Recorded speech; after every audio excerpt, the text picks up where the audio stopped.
Over the weekend, I received a message on Instagram asking about a specific wire wrapping technique and if I had a video on how to do it. Since the technique in question is used in almost every piece I've ever made, I was sure I had a video on it. However, as I looked through my collection of videos here on YouTube, I realized my massive oversight, and I've never made a video on one of the most foundational techniques in wire wrapping. So in this video, I'll walk you through the start to finish process that I use for creating figure eight weaves, like I did in this double-sided piece here. We'll walk through how to do them in a straight line and how to add curve in a neat way to your weaves. Before we dive into today's project, here's a quick word from today's sponsor. If you've ever taken a look at my work outside of wire wrapping, this admonition probably won't shock you. I'm a huge fantasy literature nerd. I don't have much time to read these days, but that's where today's sponsor comes into play. I have been an Audible user for the better half of a decade, and I am thrilled to have them sponsor this video. Have you ever wondered what the life of a working wizard in modern Chicago would be like? Well, I certainly did. And thanks to the narration skills of James Marsters, I've been able to find out while listening to Jim Butcher's Dresden Files. If Harry Potter and the X-Files came together to form a story set in my home city, that would be it. Audible has thousands of titles, so even if fantasy isn't your area of interest, there is certainly a title for you. They have podcasts, theatrical performances, stand-up comedy, audiobooks, and every genre under the sun. And right now, you can try Audible for free for 30 days at audibletrial.com/Raftark. In the interest of full disclosure, Audible does give me a financial kickback for every single trial signed up for using this link. I can say, without reservation, this is a tool I absolutely love for keeping my creativity inspired. You can help support the channel for free by starting an Audible membership and using the link on your screen or in the description of this video. Without further ado, let's dive into today's project. Before we dive into the wire, let's go ahead and plot this out on paper so you can see the concept before we put it into action. If we're looking down the face of our wires, these are our two square wires. Our weaving wire is going to start coming this way around the bottom. We're going to bring it around the outside edge of our square and underneath the opposite square on the other side. From here, we'll circle once all the way around their square before coming back, circling once, and being back in our starting position. If we look at this from another angle, with our 28 gauge starting underneath here, it comes over the top, underneath, around once, back to the other side.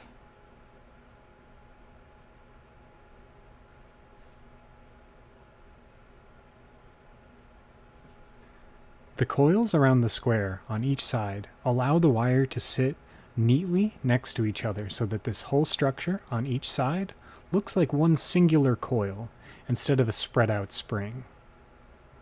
We can adjust the way that this weave sits by adding more coils around each square or less, or adjusting for opposite sides.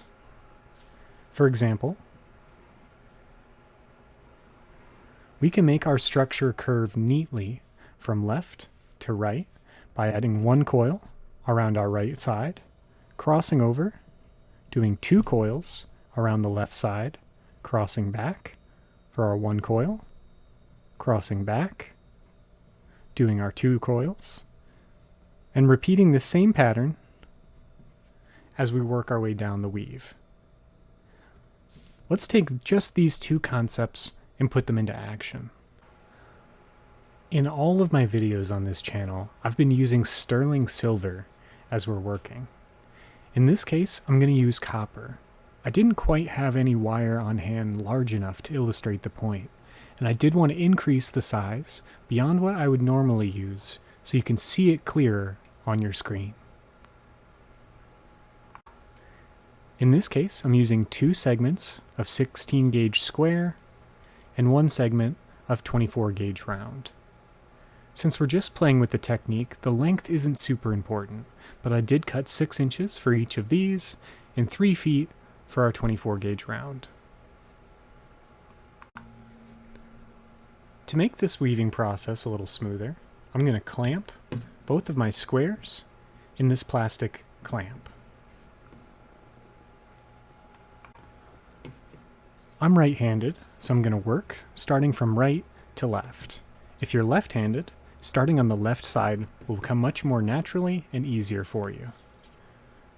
I have my 24 gauge round underneath my 16 gauge. And to start it out, we're going to put 2 coils around our square.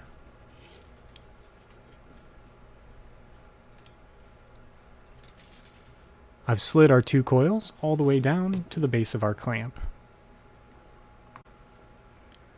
From here, we're going to bring our 24 gauge round from the bottom underneath our rightmost 16 gauge over the top, through the center,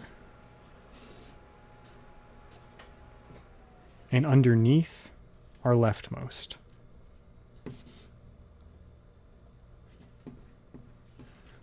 I'm going to coil once around.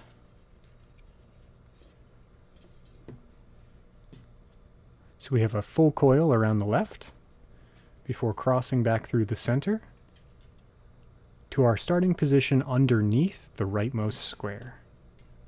We'll coil once around to complete the first section of our weave. If I flip this over on its side, we can see the figure 8 pattern starting to take form between our 2 core post wires. Let's go ahead and add a few more rotations before adjusting the pattern.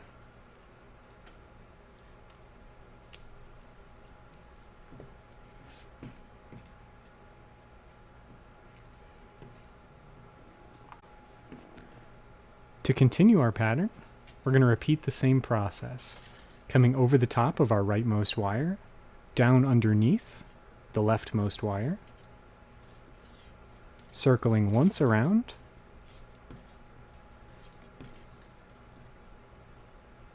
and then crossing back to our starting position. From here, we can circle once around to complete that section of our pattern. I'm going to go ahead and repeat the same process a few more times. I went ahead and repeated that same pattern until I had a total of 5 rotations through it. At this point, you can begin to see what I mean by having it look like 2 parallel coils running next to each other. Each section of our 24 gauge sits nice and neat on top of the coil beneath it. From here, let's adjust our pattern like we did in the sketch. We're going to have it bend slightly off towards our right. We want to keep that nice, neat looking coil as we work. Our first step in this process is exactly the same. We're going to take our 24 gauge round over the top of our rightmost square and coil underneath and around on our leftmost square. At this point, instead of crossing back to our starting position, we're going to add 1 additional coil around the leftmost square for 2 coils around before crossing back to our starting position. From here, we'll add 1 coil and repeat the same process. Coming over the top of our rightmost and underneath the left, adding 2 coils around the left before crossing back to our starting position.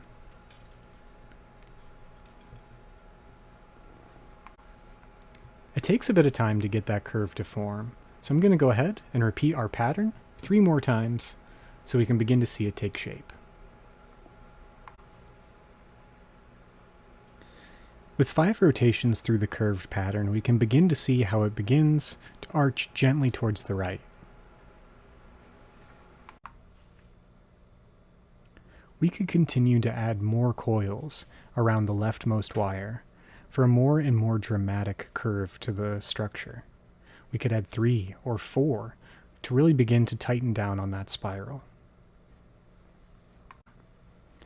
I've found by graduating the pattern slightly, so starting with a single on each side, 2 for the next, 3, and then maybe 4 for each rotation through the pattern, you can have a nice, crisp, even spiral to your woven pattern. For now, I'll leave this structure as it is, and leave the experimenting to you. I hope that this video has been helpful in illustrating how such a critical weave is easily done. A special thank you goes out to all the names on your screen for supporting this channel through Patreon. What I'm doing would not be possible without your support. If you're interested in helping support the channel, follow the link in the description below this video. If you found this video helpful, leave me a like on the video. It helps me a lot with the visibility of my videos in YouTube's algorithms. To be the first to know when I upload new content, go ahead and subscribe to my channel and hit the bell to be notified when new videos are available. Thank you for watching, and happy wrapping.